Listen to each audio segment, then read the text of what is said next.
Riyadus Salihin. Chapter 119, Description of the length of kameez and the sleeves, the end of the turban, the prohibition of wearing long garments out of pride, and the undesirability of wearing them without pride.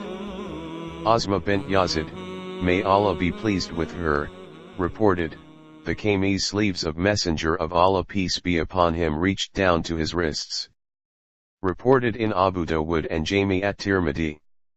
Commentary: this hadith simply tells us that Messenger of Allah peace be upon him used to wear a kameez with long sleeves, up to the wrist, but in the case of all the other clothes, apart from the kameez, the sleeves should not go beyond the fingertips.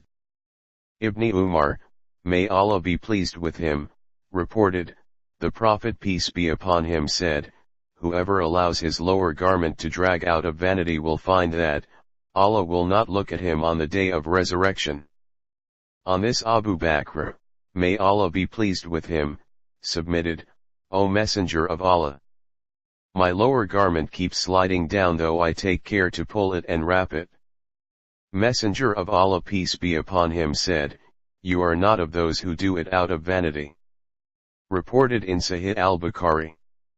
Commentary: Messenger of Allah peace be upon him has given a severe warning to those who intentionally wear a dress which is dragging along the ground, because this is a sign of arrogance. Yet, if a person's garment unintentionally slips downward he will not be put to accountability. Abu Huraira, may Allah be pleased with him, reported, Messenger of Allah peace be upon him said, on the day of resurrection, Allah will not look at him who trails his lower garment out of pride. Reported in Sahih al-Bukhari and Muslim. Commentary: a disregard of Allah's favors and gifts means ungratefulness which is essentially manifested in a haughty attitude. It is also a sign of arrogance that one wears a dress with the hem trailing on the ground. Abu Huraira, may Allah be pleased with him, reported, the Prophet peace be upon him said, what is below the ankles of a lower garment is condemned to the fire, hell. Reported in Sahih al-Bukhari. Commentary: the apparent sense of the hadith words is that the part of the dress hanging down below the ankles will be put into hell fire. Yet, if this is the fate of the particular piece of cloth the wearer will surely go to hell. When Nafi, may Allah be pleased with him, was asked about it he said, yes, but what sins have the clothes committed? Abu Dar, may Allah be pleased with him, reported, I heard the Prophet peace be upon him saying, there are three to whom Allah will neither speak on the day of resurrection nor will look at them nor purify them, i.e., of their sins, and they will be severely tormented. When he repeated this statement thrice, Abu Dar, may Allah be pleased with him, said, they are doomed and destroyed. But, who are they, O Messenger of Allah peace be upon him? He said, one whose lower garment trails, one who boasts of kindness shown to another, and one who promotes sale of his business by taking false oaths. Reported in Sahih Muslim. Commentary: this hadith sheds light on three major sins which, unfortunately, prevail in Muslim societies. May Allah amend the lapses of Muslims' behavior.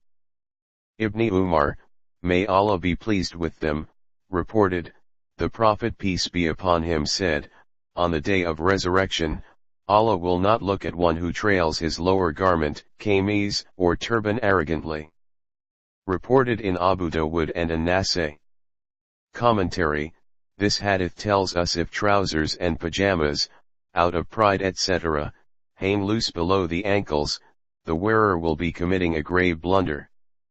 The excessive hang of shirt or turban out of pride is also a sign of arrogance and involves the wearer in a major sin. Wearing long garments without the intention of pride is disliked. Abu Juri Jabir bin Sulaim, may Allah be pleased with him, reported, I noticed a man whose opinion was followed by everybody, and no one acted contrary to what he said. I asked who he was, and I was informed that he was messenger of Allah, peace be upon him. I said to him twice, Alayka salam, Ya Rasul Allah, may Allah render you safe. He said, do not say, Alayka salamu. This is the salutation to the dead, in Jahiliyyah times. Say, instead, As-salamu alayka, may Allah render you safe. I asked, are you messenger of Allah? He replied, yes, I am the messenger of Allah, who will remove your affliction when you are in trouble and call to him, who will cause food to grow for you when you are famine-stricken and call to him, and who will restore to you your lost riding beast in the desert when you call upon him. I said to him, give me instructions, to act upon. He, peace be upon him, said, do not abuse anyone. Since then I have never abused anyone, neither a freeman, nor a slave, nor a camel, nor a sheep. He, peace be upon him, continued, do not hold in contempt even an insignificant act of goodness, because even talking to your brother with a cheerful countenance is an act of goodness. Hold up your lower garment halfway to the leg, and at least above the ankles, for trailing it is arrogance, and Allah dislikes pride. And if a man imputes to you of bad things he knows you possess, do not impute to him bad things that you know he has, for he will assume the evil consequences of his abuse. Reported in Abu Dawud and Jami at-Tirmidhi. Commentary, herein, we are informed that the companions of Messenger of Allah, peace be upon him, would lend a ready ear to the Prophet's advice, and put it into practice resolutely. Besides, in Islam the greeting of peace or salam is alike to the living as well as the dead. The hadith also tells us about the desirable length of izar or lower garment. Sharia allows it up to the ankles, but if it goes below, the wearer will be involved in a serious transgression, incurring hellfire as mentioned earlier. Second, any good act, however small it may be, must not be underestimated and ignored. At no cost should it be given up. Third, nobody should be reproached for his fault or mistake, that is, he should not be put to humiliation in public for it. However, in private conversation he may be advised to improve his behavior and desist from repeating his mistake. Abu Huraira, may Allah be pleased with him, reported, Messenger of Allah, peace be upon him, said to a man who was performing salat while his lower garment was trailing, go and perform your wudu again. That man went and came back having performed it. The Messenger of Allah, peace be upon him, said again, go and perform your wudu. Someone present said to Messenger of Allah, peace be upon him, O Messenger of Allah, you asked him to perform his wudu and then you kept silent, without saying the reason for it. He, peace be upon him, said, he performed salat while his lower garment was below his ankles. Allah does not accept the salat of a man who trails his lower garment. Reported in Abu Dawud. Qais bin Bishr at-Taklabi, reported that, his father, who attended the company of Abu Darda, may Allah be pleased with him, told him, there was a man in Damascus who was a companion of the Messenger of Allah, peace be upon him. He was called Ibn al-Hanzaliyah. He was a lonesome person and would rarely spend some time in the company of people. He would spend most of his time in performing salat, and when he finished, he would engage himself in tasbih, subhanallah, and takbir, Allahu Akbar, till he would go home. He passed by us one day when we were sitting with Abu Darda, may Allah be pleased with him. The latter said to him, tell us something which will benefit for us and will not harm you. He said, Messenger of Allah, peace be upon him, sent a detachment. When they returned, one of them came to the assemblage in which Messenger of Allah, peace be upon him, was present, and said to his neighbor during the conversation, I wish you had seen us when we encountered the enemy. So and so, a believer, took up his spear, struck and said, take this from me and I am the Ghifari boy. Now what do you think of this? The neighbor said, I think that he lost his reward because of boasting. He said, I see no harm in it. They began to exchange arguments till Messenger of Allah peace be upon him heard them and said, Subhanallah, Allah is free from every imperfection. He would be rewarded, in the hereafter, and praised, in this world. I noticed that Abu Darda, may Allah be pleased with him, felt a great pleasure at this remark and, raising his head began to repeat, Have you heard Messenger of Allah peace be upon him say this? Ibn al-Hanzaliyah, may Allah be pleased with him, continued responding till I asked Abu Darda, may Allah be pleased with him, not to annoy him. Ibn al-Hanzaliyah, may Allah be pleased with him, happened to pass by us another day and Abu Darda said to him, Tell us something which will benefit us and will not harm you. He said, The Messenger of Allah peace be upon him told us, he who spends to purchase a horse, for jihad, is like one who extends his hand for spending out of charity without withholding it. He passed by us another day and Abu Darda, may Allah be pleased with him, said to him, Tell us something which might benefit us, and will not harm you.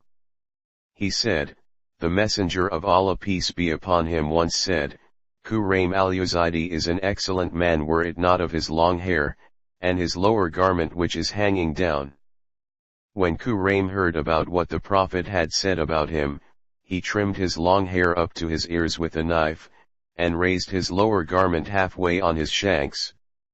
On another occasion he passed by us and Abu Darda, may Allah be pleased with him, said to him, Tell us something that will benefit us and will not harm you.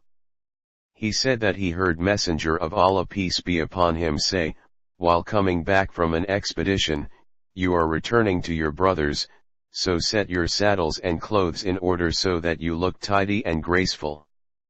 Allah hates untidiness. Reported in Abu Dawud.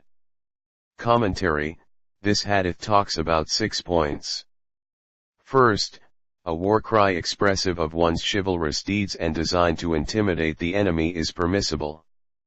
Second, it is not an impeachable act and will be rewarded by Allah if it is done with a good intention. Third, hair should be grown either up to the earlobes or up to the neck end as was the Prophet's practice. The Prophet peace be upon him disapproved the long hair upon the shoulders. Fourth, on return from a journey, a man is advised to clean up his appearance and dust-covered clothes. Due to the fatigue and dust of journey, he may appear untidy and out of shape. With his ruffled hair and run-down face, whether intentional or unintentional, he will perhaps give a depressive impression to his wife and children and other family members to the displeasure of Allah. Fifth, we may sympathetically allude to the minor shortcomings of a person in his absence for the sake of his moral uplifting. This will not be considered as backbiting. Messenger of Allah peace be upon him talked about Quraym al-Yazidi, may Allah be pleased with him, in the same spirit. Sixth, indecency, which means something ugly and disgraceful, is taken here in an untidy and disheveled sense which is against aesthetic principles. Abu Sa'id al-Khudri, may Allah be pleased with him, reported, Messenger of Allah peace be upon him said, the lower garment of a believer should be halfway below the knees. He is guilty of no sin if they are up to the ankles. That which is below the ankles is in the fire of hell. Allah will not look at one who allows his lower garment to trail out of vanity. Reported in Abu Dawud.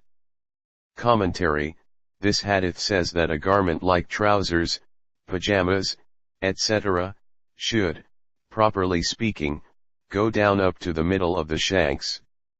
However, it is permissible to lower it up to the ankles, which should remain uncovered.